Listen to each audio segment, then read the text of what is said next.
ਪਿਛਲੇ ਦਿਨੀ ਭਾਰਤ ਤੇ ਪਾਕਿਸਤਾਨ ਵੱਲੋਂ ਅਮਰੀਕਾ ਦੀ ਵਿਚੋਲਗੀ ਤੋਂ ਬਾਅਦ ਸੀਜ਼ ਫਾਇਰ ਦਾ ਜੰਗਬੰਦੀ ਦਾ ਫੈਸਲਾ ਲਿਆ ਗਿਆ ਸੀ, ਜਿਸ ਤੋਂ ਬਾਅਦ ਬਲੈਕ ਆਊਟ ਦੇ ਲਏ ਗਏ ਫੈਸਲਿਆਂ ਨੂੰ ਵਾਪਸ ਲੈ ਲਿਆ ਗਿਆ ਸੀ। ਪਰ ਕੁਝ ਸਮੇਂ ਬਾਅਦ ਪਾਕਿਸਤਾਨ ਤੇ ਇਲਜ਼ਾਮ ਲੱਗੇ ਕਿ ਪਾਕਿਸਤਾਨ ਵੱਲੋਂ ਸੀਜ਼ ਫਾਇਰ ਦੀ ਉਲੰਘਣਾ ਕੀਤੀ ਗਈ ਹੈ, ਗੋਲੀਬਾਰੀ ਕੀਤੀ ਗਈ ਹੈ, ਡਰੋਨਜ਼ ਭਾਰਤ ਵਾਲੇ ਪਾਸੇ ਭੇਜੇ ਗਏ ਨੇ। ਇੱਥੋਂ ਤੱਕ ਕਿ ਧਮਾਕੇ ਵੀ ਪਾਕਿਸਤਾਨ ਵੱਲੋਂ ਕੀਤੇ ਗਏ ਨੇ, ਜਿਸ ਦਾ ਭਾਰਤ ਵੱਲੋਂ ਮੂੰਹ ਤੋੜਵਾ ਜਵਾਬ ਦਿੱਤਾ ਗਿਆ।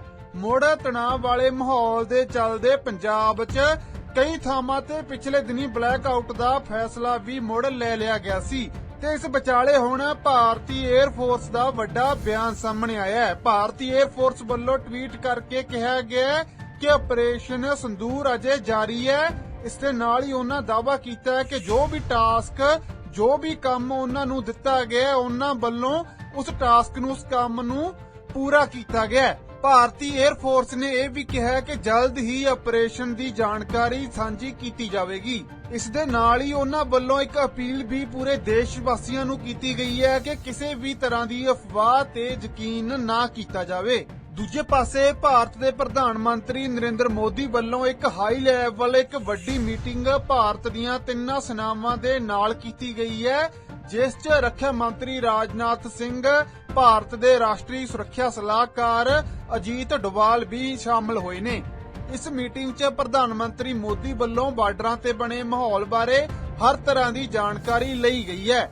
ਮੀਟਿੰਗ 'ਚ ਕੀ ਫੈਸਲਾ ਪਾਕਿਸਤਾਨ ਨੂੰ ਲੈ ਕੇ, ਅੱਤਵਾਦ ਨੂੰ ਲੈ ਕੇ ਭਾਰਤ ਵੱਲੋਂ ਲਿਆ ਗਿਆ, ਇਸ ਨੂੰ ਲੈ ਕੇ ਅਜੇ ਕੁਝ ਵੀ ਸਾਹਮਣੇ ਨਹੀਂ ਆਇਆ। ਅੱਤਵਾਦ ਨੂੰ ਲੈ ਕੇ ਭਾਰਤ ਦੇ ਰੱਖਿਆ ਮੰਤਰੀ ਰਾਜਨਾਥ ਸਿੰਘ ਦਾ ਵੱਡਾ ਬਿਆਨ ਵੀ ਸਾਹਮਣੇ ਆਇਆ। ਉਹਨਾਂ ਕਿਹਾ ਕਿ ਭਾਰਤ ਨੇ ਪਾਕਿਸਤਾਨ 'ਚ ਵੜ ਕੇ ਅੱਤਵਾਦ ਤੇ ਅਟੈਕ ਕੀਤਾ। ਭਾਰਤੀ ਫੌਜ ਵੱਲੋਂ ਆਪਰੇਸ਼ਨ ਸਿੰਦੂਰ ਰਾਹੀਂ ਇਨਸਾਫ ਲਿਆ ਗਿਆ ਤੇ ਨਾਲ ਹੀ ਉਹਨਾਂ ਵੱਲੋਂ ਅੱਤਵਾਦ ਨੂੰ ਸਖਤ ਚੇਤਾਵਨੀ ਵੀ ਦਿੱਤੀ गई है।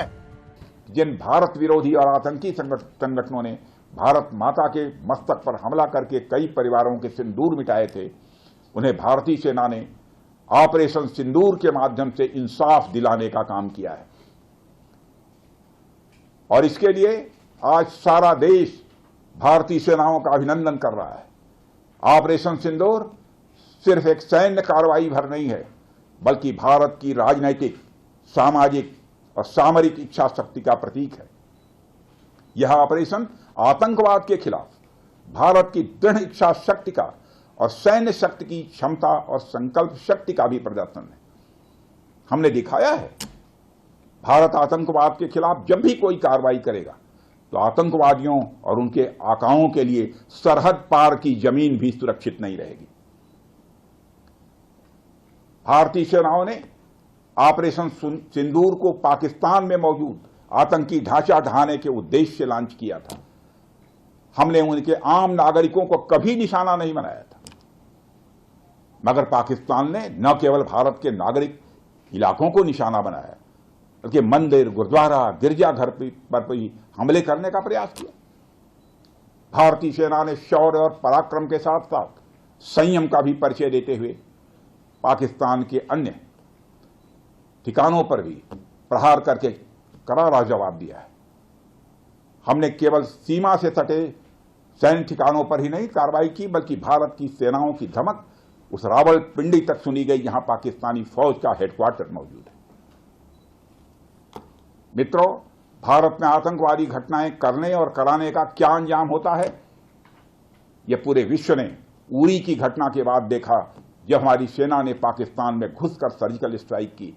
पुलवामा के बाद देखा, जब बालाकोट पर एयर स्ट्राइक की गई, और अब पहलगाम की घटना के बाद दुनिया देख रही है कि जब भारत ने पाकिस्तान के भीतर घुसकर मल्टीपल स्ट्राइक्स की।